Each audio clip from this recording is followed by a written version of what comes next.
Have you ever sent a text to the wrong person and felt your heart drop? That moment of panic when you realize what you've done? That's exactly what happened to Mark Collins, a single father struggling to balance his career and raising his daughter alone. But what happened next changed everything. If you're enjoying this story, please hit that like button and subscribe to see more heartwarming content like this. Mark stared at his phone in horror. The message glowed mockingly on the screen. I miss you so much it hurts. The house feels empty without you.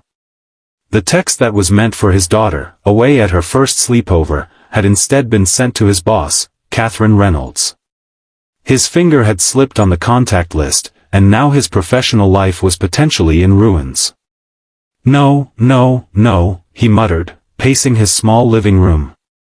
The hardwood floors creaked beneath his feet, a sound that usually brought comfort but now only heightened his anxiety. The walls of his modest home seemed to close in around him. He'd been working at Reynolds Architecture for just 6 months, and Catherine was known for her strict professionalism. A text like this could easily be misinterpreted.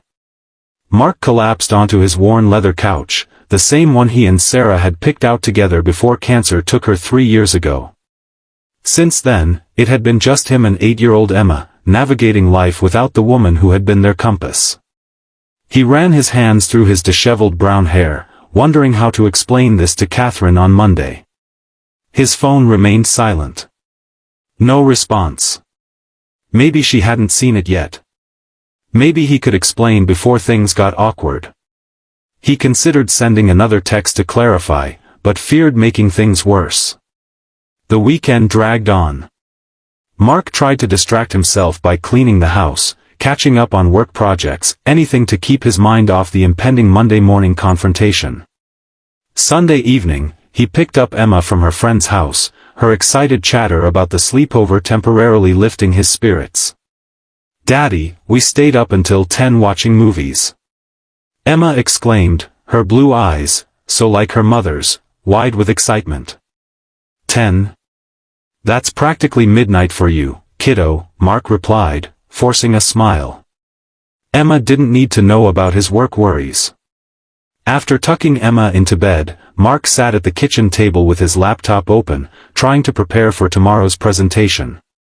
The words blurred before his eyes as anxiety gnawed at him. Catherine was not just his boss, she was the founder of the firm, respected throughout the industry for her brilliant designs and uncompromising standards. At 42, she had accomplished more than most architects did in a lifetime. The doorbell rang, startling him from his thoughts. It was nearly 9 p.m. on a Sunday. Who could possibly be visiting? Mark opened the door to find Catherine standing on his porch, her usually perfect posture slightly hunched against the evening chill.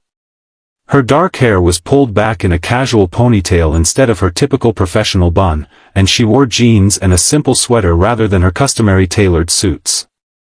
"Catherine," he stammered, "what are you doing here?" She held up her phone. "Your text," she said simply. "May I come in?" Mark stepped aside, mortification washing over him. "About that text, I'm so sorry. It was meant for my daughter. She's at her first sleepover, and Catherine raised a hand to stop him. "I figured it was something like that. But then I realized I've never been to your home, never met your daughter, despite how much you talk about her." She paused, looking around at the family photos lining the hallway. "You've been with the firm for 6 months, and I know you're a single father, but I don't really know you, Mark." He led her to the living room, hastily clearing away Emma's toys from the couch. "Can I get you something to drink? Coffee? Tea?" "Tea would be nice," she replied, settling onto the couch. In the kitchen, Mark's hands shook as he prepared the tea. What was happening? Why was his boss in his living room on a Sunday night? He returned with 2 steaming mugs, setting one before Catherine. "I looked up your address in the employee files," she admitted. "Probably crossing a line there, but your text, it got to me." Mark sat across from her, confusion evident on his face. Catherine took a deep breath. 3 years ago, I lost my husband, David. Her voice wavered slightly. Car accident. One minute we were planning our future, the next I was planning a funeral. Mark's eyes widened. I had no idea. I'm so sorry. She nodded, accepting his sympathy. I don't talk about it at work. I've built this wall between my personal and professional life. It seemed easier that way. She took a sip of her tea. When I got your text, even knowing it wasn't meant for me, it resonated. I miss you so much it hurts. The house feels empty without you. That's exactly how I feel every day. The silence between them was heavy with shared grief. How do you do it? Catherine asked suddenly. Balance everything? Work, home, being there for your daughter? Mark laughed softly, but there was no humor in it. Not very well, most days. I'm constantly feeling like I'm failing at something. If I'm excelling at work, I'm missing Emma's school events. If I'm being a good dad, I'm falling behind on projects. Catherine nodded in understanding. I threw myself into work after David died. The firm became everything. I thought if I kept busy enough, the pain would fade. She looked around at the family photos. But seeing your home, these pictures of your family. I realize I've been hiding, not healing. Mark followed her gaze to a photo of him, Emma, and Sarah at the beach, taken just months before Sarah's diagnosis. Emma keeps me going, he said softly. I don't have the luxury of falling apart. She needs me. Tell me about her, Catherine said, her voice gentler than he'd ever heard at the office. For the next hour, Mark shared stories about Emma, her love of dinosaurs and space, her struggle with math but passion for art, how she still slept with the stuffed rabbit Sarah had given her on her 5th birthday. Catherine listened intently, occasionally sharing brief stories about her life with David. As the evening grew late, Catherine set down her empty mug. I should go. You have a daughter to wake up for school tomorrow, and we both have that Henderson presentation. Mark walked her to the door, still bewildered by the evening's turn of events. At the threshold, Catherine turned to him. Thank you, she said. For reminding me that there's life outside those office walls.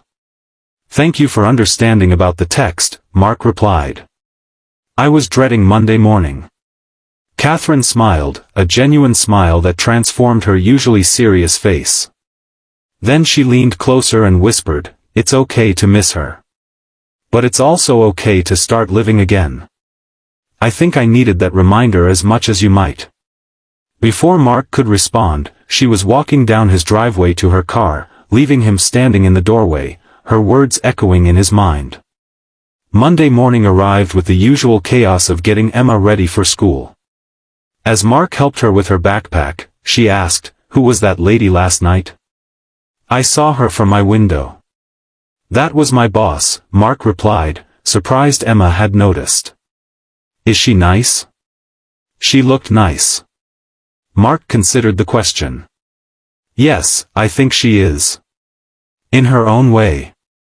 At the office, Mark braced himself for awkwardness, but Catherine greeted him with professional courtesy, giving no indication of their Sunday night conversation.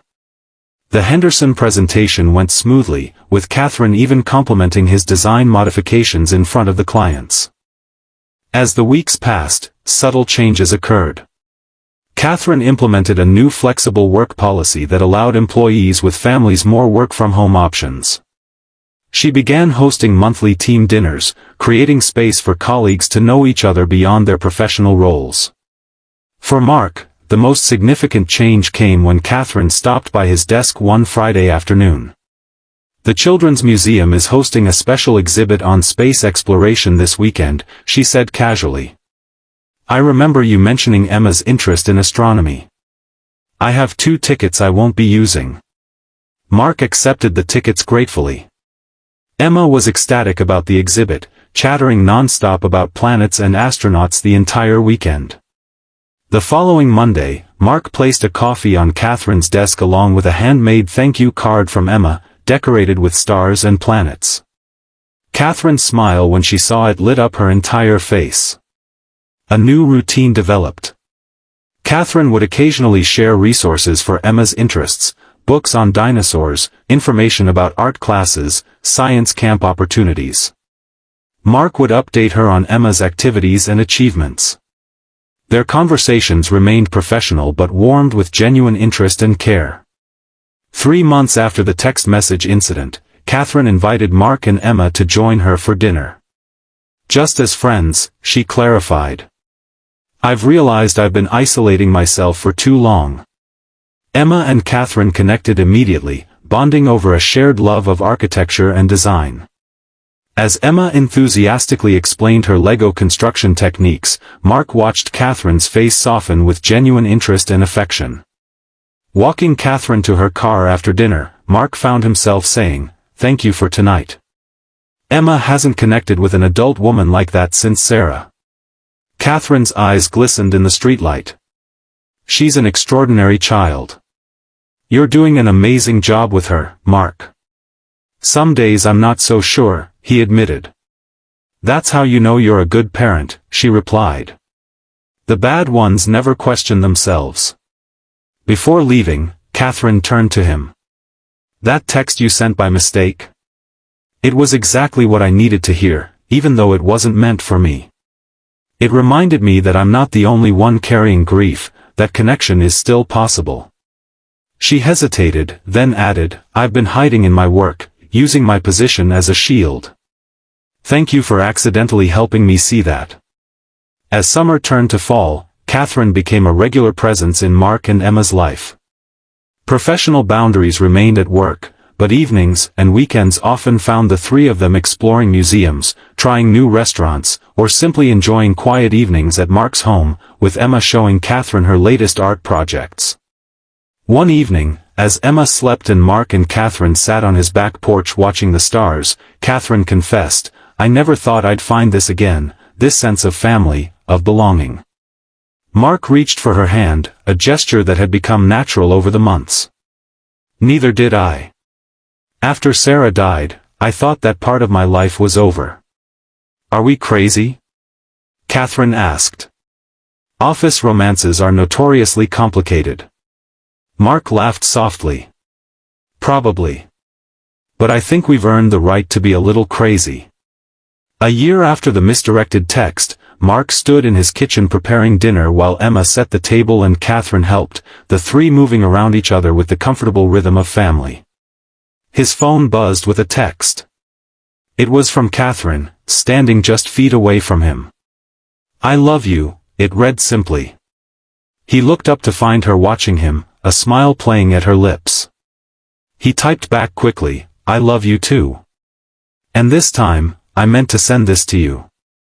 Emma, noticing their exchange, rolled her eyes dramatically. "Are you two texting each other when you're in the same room? That's so weird." Mark and Catherine burst into laughter. "Sometimes," Mark explained, pulling his daughter into a hug, "the most important messages find exactly the right person, even when you think you've made a mistake." That night, after Emma was asleep, Catherine curled against Mark on the couch, her head on his shoulder. "Do you still miss her?" she asked softly. "Yes," Mark answered honestly. "I always will. But the house doesn't feel empty anymore." Catherine squeezed his hand in understanding. "Life gives us second chances in the most unexpected ways," she whispered. "Sometimes all it takes is a misdirected text to find your way back to living." 2 years to the day after that fateful text message, Mark stood in his backyard surrounded by friends and colleagues, watching as Emma, now 10, carefully carried a basket of flower petals down a makeshift aisle. At the end waited Catherine, radiant in a simple ivory dress, her eyes fixed on Mark with a love that had grown from the most unlikely of beginnings. As he joined her under the flower-covered arch, Catherine leaned close and whispered, "Thank you for that text. It was the best mistake of my life." Mark smiled, taking her hands in his. "It wasn't a mistake," he replied. "It was the universe making sure my message found exactly where it needed to go." If this story touched your heart, Please don't forget to like and subscribe for more content that reminds us that sometimes our greatest mistakes can lead to our greatest blessings. Life has a way of bringing the right people into our lives.